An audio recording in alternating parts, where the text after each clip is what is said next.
Welcome back to Vote 2024 with me, Camilla Tominey. Now, joining me now in the studio is Muslim entrepreneur Zia Yusuf, who co-founded the luxury concierge brand Velocity Black. And then you sold it last year, I believe, for £233 million.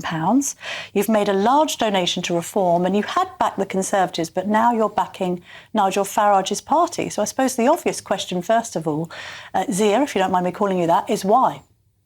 Yeah, so look, just to be clear, you know, I was a Tory voter and a Tory member. I've never donated to any political parties before. Look, the simple answer for why I've done what I've done is, first and foremost, I'm British. I'm incredibly proud to be British. I owe so much to this country, and I feel very strongly that British values are actually the reason why so many people want to come here. Britain has welcomed millions of immigrants of all races, of all faiths over the years, and welcomed them wholeheartedly. The reality is that I don't see enough people making a full-throated, wholehearted celebration and protection of British values. I think that's really important. And by the way, those British values are things like freedom of religion, freedom of speech, you know, love of country, equality before the law, innocence, the presumption of innocence. These are actually incredibly rare things historically, and something things I think Britain should be really rather proud of. So, I mean, the Conservative Party would argue that they do protect those freedoms. Look, my issue with the Conservative Party is simply that they are so divided. So if you just look at them now going to the election, I think it's an objective statement. They are so divided that I simply don't see how they can govern effectively. And I suppose if we look at your kind of life story, your CV on paper, the son of migrant parents who came here, and then you're born in this country, or indeed in Scotland, I believe.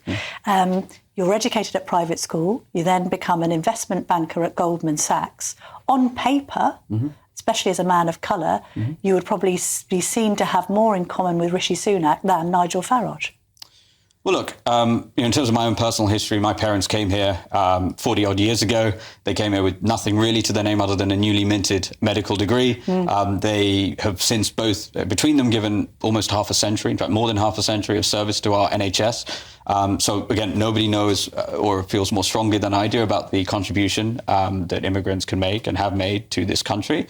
And by the way, you know, I got a 50% scholarship to go to that private school. And both my parents had to work 2 jobs to get there. And so, you know, for example, if there were VAT payable on those fees, I simply wouldn't have been able to go. It would have stretched my parents too far. So I'm incredibly grateful for all of those opportunities. And look, I think right now we as a country have to play the ball where it is on the field. And I think that this is an incredibly challenging time. Having co-founded and run a business, I know how vital it is that to stare really challenging problems in the face and make difficult decisions, have difficult conversations, and do that in a timely fashion. If you fail to do those things, you know, if you have a credit card debt and you simply don't open the mail and hope the whole thing goes right, that doesn't help. At some point, those chickens come home to roost. And if you look at in the mid-1980s, when my parents came to this country, net migration to the country was around 50,000 people a year. That is a manageable number. It doesn't place enormous undue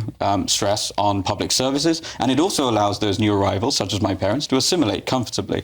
That number last year was 650,000. Yes. So this is a conversation, again, about British values, which can be adhered to and are adhered to, by the way, of people of all races and all faiths. That's really important. You know, this idea that when we talk about British values, only a certain race can subscribe to those values, I think is totally incorrect. I hope that people can see that I'm proof that that's not the case. And by the way, that is, I believe, how the vast majority of immigrants in this country are. They're patriots and they care deeply about this country. That's interesting, isn't it? Because this idea that immigrants themselves might be worried about more immigration is something that probably isn't explored thoroughly enough. We witnessed this during the Brexit campaign. I remember going up to Grantham, Margaret Thatcher's old seat, and speaking to Polish people who were worried about an influx of Romanians. In your case, is immigration, or the lack of control of immigration by the Conservatives over the last 14 years, the main motivating factor for you for switching to Reform?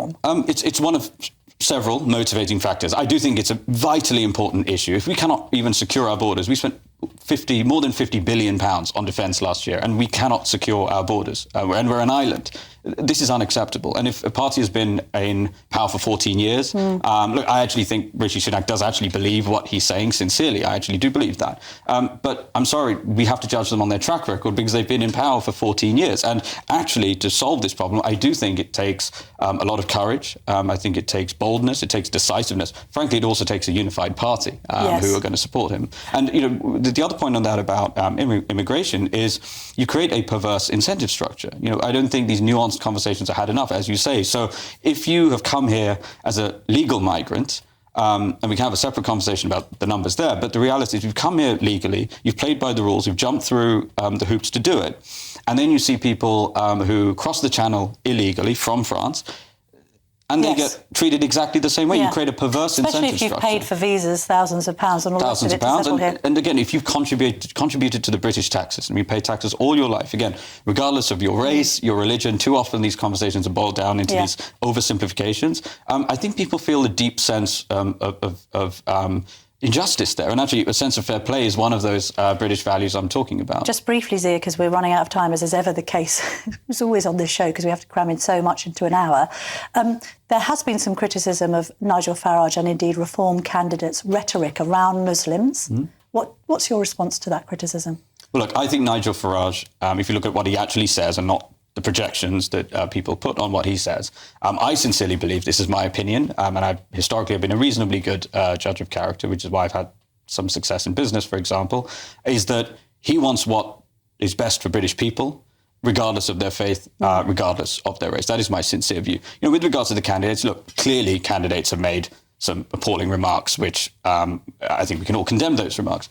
Let's not forget, Reform is a startup. Reform is an 100-year-old party, and they had to stand up 650 candidates in like 2 weeks. As someone, again, who's started a business myself... You know how difficult that is. I know how hard that is, and you can't maintain quality at 100% when you do it. I actually think, despite the fact that those were appalling remarks, and Nigel has, by the way, repudiated those, I actually think they've done a pretty good job overall of standing up those candidates. And as I said, Reform is a startup. They're going to grow as a political force. Can I be so bold and rude as to ask you how much money you've given Reform? It was meaningful. It's in the hundreds of thousands of pounds, and that is testament to how important this is and how strongly I feel about it. All right, Zia Yusuf, lovely to meet you, and thank you very much for coming into the studio tonight. Thank you for having me, Camille. Thank you very much.